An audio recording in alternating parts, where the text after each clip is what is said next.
إنه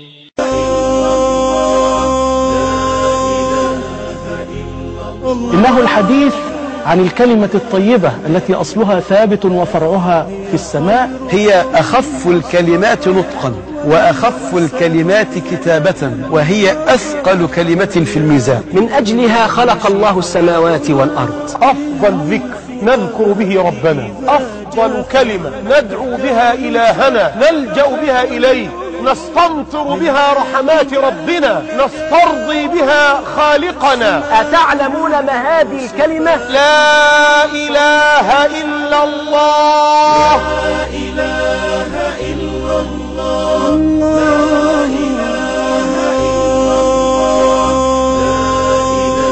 هي أعظم كلمة. كلمة لا إله إلا الله لها قيمة كبيرة. أفضل الذكر لا إله إلا الله. خير ما قلت أنا والنبيون من قبلي لا إله إلا الله. ما من نبي إلا كان يدعو إلى أنه لا إله إلا الله. الكلمة المباركة التي من أجلها قامت السماوات والأرض، والتي من أجلها أنزل الله الكتب وأرسل الرسل ونصب سوق الجنة والنار. كل هذا لإقامة هذه الكلمة. أوصى نوح ابنه قال: يا بني أوصيك بلا إله إلا الله، فلو كانت السماوات السبع والأراضين في كفة ولا إله إلا الله في كفة لرجحت بهن لا إله إلا الله. لا إله إلا الله. لو أن هذه الكلمة اختلطت بدمائنا، ملأت عقولنا وقلوبنا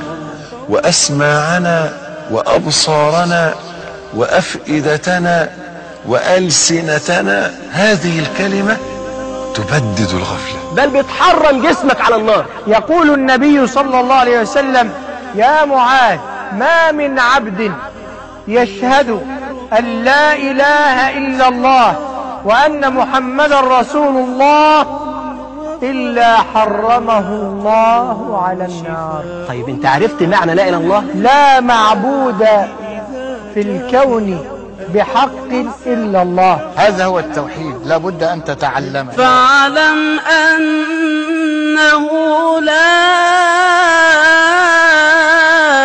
إله إلا الله واستغفر لذنبك. فاعلم فعل أمر أنه لا إله إلا الله، إذن يتعين ويتوجب على كل مسلم أن يحصل حقيقة التوحيد بالعلم. عاوزك توحد الله كده وانت جالس كده قدامي، املأ قلبك بيها. عود لسانك لا إله إلا الله، علشان لما تيجي تموت إن شاء الله يكون لسانك متعود على لا إله إلا الله. حالا قل يا مسلم وقل يا مسلمة لا إله إلا الله.